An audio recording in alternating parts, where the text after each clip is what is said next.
2009 Honda Accord, 4-cylinder.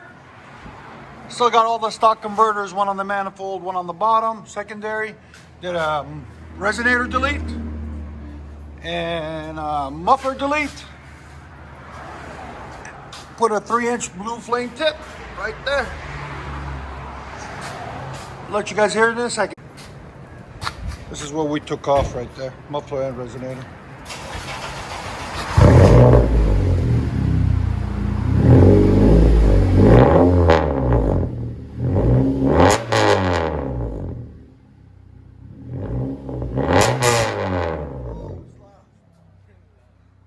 I like it.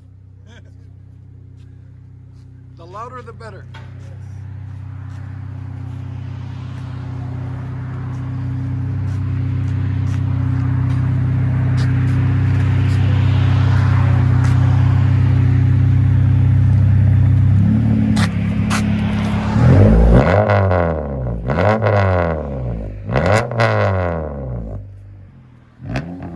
That's what they sound like.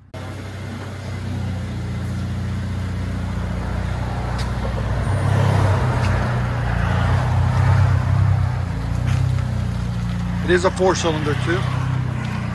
If you guys want that blue flame tip, you can see click the link in the comments. Not in the comments, in the description.